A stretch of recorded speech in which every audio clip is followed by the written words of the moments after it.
Par exemple, si vous voulez un exemple, il s'agit de notre identité. On a l'habitude de dire que l'identité juive est transmise par la mère. On est souvent autour de cet enseignement. Et là, dans les livres, on va dire que ce n'est pas seulement une transmission génétique. Sortez, respirez, c'est le Quality Time. Rav Moshe Sebag, bonjour.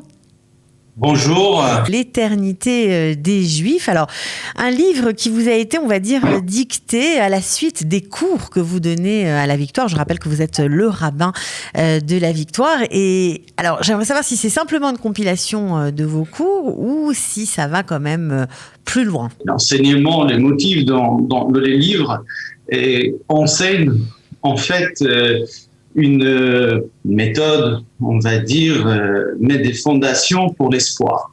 Pas seulement l'espoir pour un peuple qui a duré 2000 ans, mais pour les civilisations qui perdent leur espoir. On peut voir ça dans les statistiques, dans les études qui ont été faites, qu'il y a aujourd'hui en France, aux États-Unis, en Angleterre, ou d'autres pays, une désespérance de la durée de leur civilisation. Et on a voulu enseigner, évidemment, et écrire après les motifs. On va voir les cours, c'est quoi les judaïsmes, c'est quoi cette identité. L'idée du livre, c'est vraiment d'essayer d'expliquer pourquoi les Juifs sont encore là après 2000 ans, après des massacres, après avoir pu perdre leur identité, leur socle à de nombreuses reprises dans l'histoire. C'est ça l'idée ? Oui, évidemment qu'on a l'habitude de parler des prophéties, évidemment que la base c'est la foi, mais je pense qu'il y a aussi une base, des enseignements et qui peut aussi expliquer. Évidemment, la base de base c'est la foi. On croit en Dieu et on croit aux prophètes d'Israël qui nous donnent cet espoir. Mais on voit qu'il y a des enseignements de vie qui on peut transmettre aux autres nations. S'il s'agit, par exemple, si vous voulez un exemple, s'il s'agit de notre identité. On a l'habitude de dire que l'identité juive est transmise par la mère, celui qui a un petit enfant juif, on est souvent autour de cet enseignement. Et là, dans les livres, on va dire que ce n'est pas une ethnicité, ça veut dire ce n'est pas seulement une transmission génétique. Il y a des enfants qui leur père est juif, la maman n'est pas juive, et l'enfant porte des gènes juifs, mais il n'est pas juif. Alors, ça veut dire que c'est quelque chose qui est au-delà. Évidemment, on voit que la maman, la femme, prend un rôle très important dans la transmission. Parce que ça veut dire que la féminité a un rôle très important dans la transmission, dans le rôle qu'elle a dans la maison. On voit des enfants qui sont adoptés. Et quand même, ils sont juifs. On accepte le converti. On voit qu'un homme qui s'est converti et fait une partie intégrante de la communauté juive. Et on voit aussi que le judaïsme, c'est pas un tribu, par exemple. Il n'y a pas une hiérarchie tribale au sein de la communauté juive. Et dès là, on a compris que la transmission dans le judaïsme est faite autour du concept de la famille. Ça commence déjà avec la famille d'Abraham, d'Isaac, de Jacob, avec une différence. On voit qu'il y a des disputes, des accords. On connaît tous l'histoire de Joseph. Et c'est une famille et qui à la fin arrive à s'entendre et comprendre. Et quand je parle d'une famille, ça veut dire qu'il s'agit d'une transmission. On le voit que le judaïsme a été d'abord vécu grâce à la transmission. L'héroïsme. Alors justement, on va revenir sur ce plan-là, mais vous n'avez pas écrit le livre seul, vous l'avez écrit avec Armand Laferrère, qui est normalien énarque. Ça a été l'idée de Armand de mettre l'enseignement sur l'écrit. C'est lui qui a eu l'initiative de prendre le rendez-vous avec l'éditeur, Di Jacob, qui s'est réjoui de cette idée. On a mis la feuille de route de ce livre et qu'il a vu ça comme quelque chose qui est important, pas seulement pour la communauté juive, mais pour l'humanité, pour tout le monde. Voilà. Alors, Armand Laferrère, je rappelle que vous êtes normalien énarque et que vous avez vous-même bien lancé l'idée de cette collaboration avec le Rav Moshe Sebag pour parler de l'éternité des Juifs. Comment vous êtes-vous rencontrés ? Écoutez, comme beaucoup de Juifs, j'étudie avec un rabbin et j'ai étudié pendant 2 ans, je crois plus de 2 ans avec le Rav Sebag avant d'avoir cette idée. Mon idée au départ était de dire, mais au fond, nous avons étudié plusieurs thèmes, talmudiques, bibliques, halakhiques.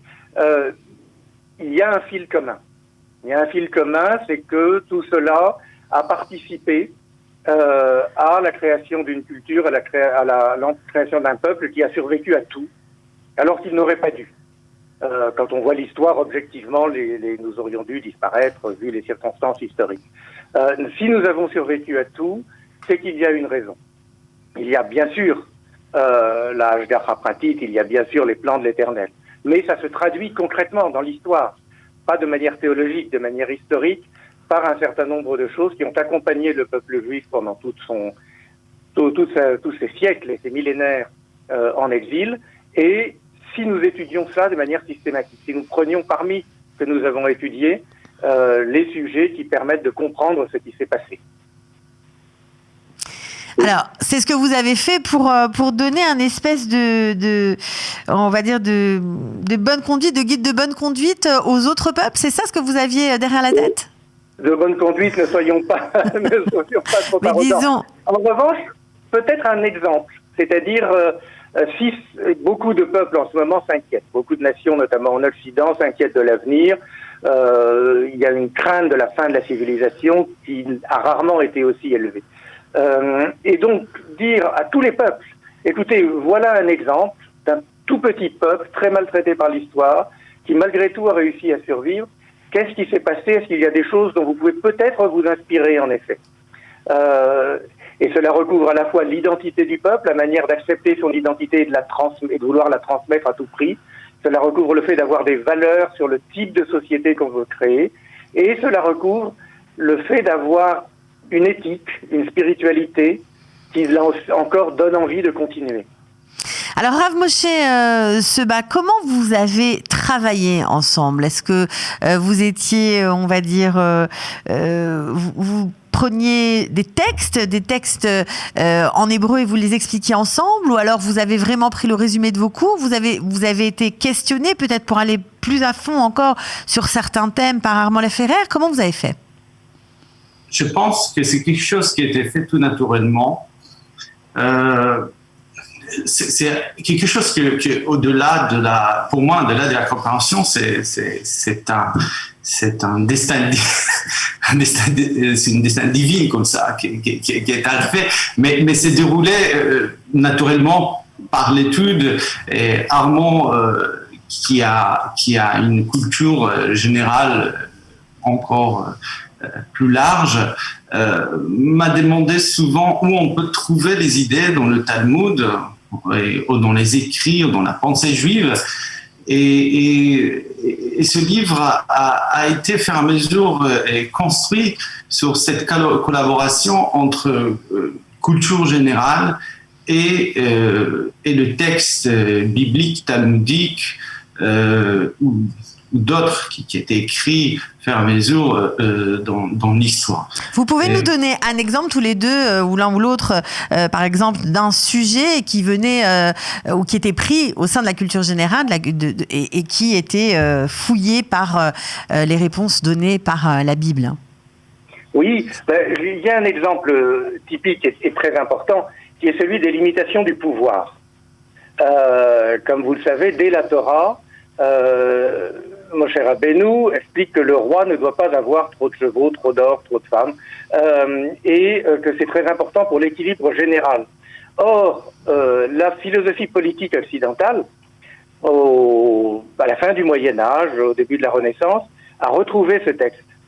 Et en a fait, avec Jean Bodin notamment, qui était pas juif mais qui était très hébraïsant, qui aimait beaucoup la culture juive, on a fait le principe de ce qui est devenu par la suite le libéralisme occidental, c'est-à-dire l'idée qu'un pouvoir politique, ça doit être limité. Et c'est certainement une tradition de la philosophie politique occidentale qui n'aurait pas existé sans le texte biblique qui l'a précédé.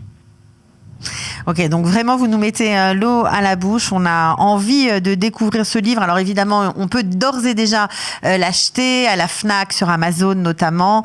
Je rappelle le titre, L'éternité des Juifs, aux éditions Odile Jacob. Une collaboration tout à fait passionnante entre le rabbin Moshe Sebag de la Victoire et Armand Laferrère. Voilà. Vous attendez quoi une fois que ce livre a été publié? Voilà. Qu'est-ce que vous attendez? Qu'est-ce qui vous ferait vraiment plaisir? Les choses qui vont nous faire plaisir, c'est que les gens vont connaître la religion juive comme un enseignement humain. Ça veut dire que l'humanité est reflétée tout au long du livre. L'idée, comme Armand il a parlé, des séparatismes, ça veut dire des pouvoirs. On voit qu'il y a un équilibre parfait. Comme on voit dans la Bible, il y a un roi, il y a un prophète, il y a un dirigeant, il y a les juges. L'un ne dépend pas à l'autre et ça donne la place à l'individuel au sein du peuple. La même chose qu'on peut voir dans les livres, que l'absolutisme n'existait pas dans le judaïsme. Ça veut dire que vous avez le droit à penser, à réfléchir, et votre unicité est importante au sein d'un peuple. Tout cela crée un grand équilibre dans la société. Et je pense que c'est quelque chose qui est important à transmettre aujourd'hui aux nations, parce que c'est ainsi que l'humanité peut progresser. On ne peut pas imposer le socialisme, on ne peut pas imposer le capitalisme, on ne peut pas imposer une méthode de pensée. Et je pense que la richesse du peuple d'Israël, c'est toujours de mettre quelque chose en question, de réfléchir et de prendre le bien de chaque chose. Dans le socialisme, il y a des choses formidables, comme dans le capitalisme, mais on n'est pas là pour tout accepter. C'est la méthodologie du Talmud, c'est la méthodologie du peuple, où chacun a sa place unique au sein d'un peuple. Bien, écoutez, merci. Vous nous avez vraiment envie d'aller encore plus avant. J'espère qu'on aura donné envie à de nombreux auditeurs de lire ce livre, L'éternité des Juifs. À très bientôt à tous les deux et bravo pour le travail. Merci beaucoup. Sortez, respirez, c'est le Quality Time.